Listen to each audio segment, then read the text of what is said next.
The United States and India are not military allies, but they're pretty good partners.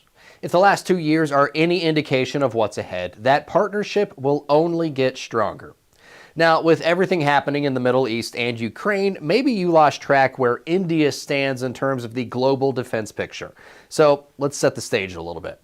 The US and India are the world's two oldest democracies. India's population obviously makes it the world's biggest as well.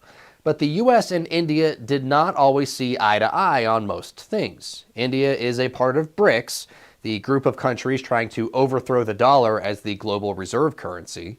Typically, India tries to stay out of most global conflicts, and even though New Delhi has nukes, most of its military armaments are Russian. In the last 20 years, India spent more than $60 billion on weaponry, and 65% of that came from Russian factories. But there are several factors at play leading to what some are calling monumental changes in the relationship among India, the United States, and our allies in the Pacific. First, the war in Ukraine is straining Russia's ability to fulfill its current weapons contracts, and concerns about Russia's ability to supply parts for the weapons systems it already sold has India looking elsewhere for its future defensive needs. Second, India also sees what's happening in the Pacific, or more to the point, what China is doing in the Pacific. China wants to take over Taiwan, it wants to control international waters, and claim other nations' territorial waters as its own. It's a little like the situation playing out in the Himalayas, along India's border with China. In 2020, Chinese and Indian troops in the frontier region fought briefly. More than 20 soldiers died. Which leads us to the third major factor prompting India's pivot away from Russia. The country wants to grow its own domestic weapons production. Prime Minister Modi says he wants India exporting $5 billion worth of military goods by 2025.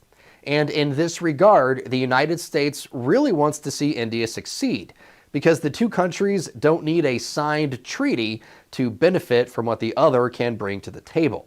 A strong India with a watchful eye on China is a good thing for U.S. interests abroad, but it's going to be really helpful in the Pacific. The Indian Navy recently rescued several ships from Somali pirates and put out a fire on a container ship hit by Houthi rebels in the Red Sea. Washington wants to see more of that kind of commitment to the international rules-based order in the Pacific. India is set to deliver the first of 3 batteries of BrahMos anti-ship supersonic cruise missiles to the Philippines next month. It's an interesting situation because the BrahMos was co-developed with Russia, which currently relies on China as its biggest trade partner. And the Philippines is going to use the BrahMos batteries to deter Chinese naval aggression. And I thought an episode of Maury Povich had a lot of twists. In addition to selling weapons to U.S. allies, India also has an agreement in place with GE to domestically produce jet engines for its Air Force.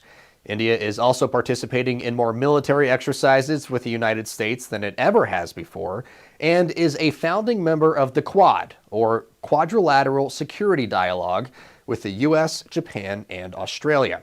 Maybe the biggest sign India and the U.S. are going to be partners for years to come, though, is the creation of the Indosex Initiative, basically a small business incubator designed to develop the next generation of defensive technologies that both countries think they'll need.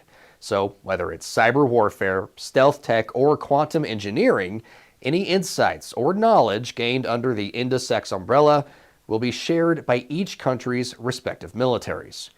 And the word gets thrown around a lot these days, but that sort of agreement between the U.S. and a non-military ally is unprecedented.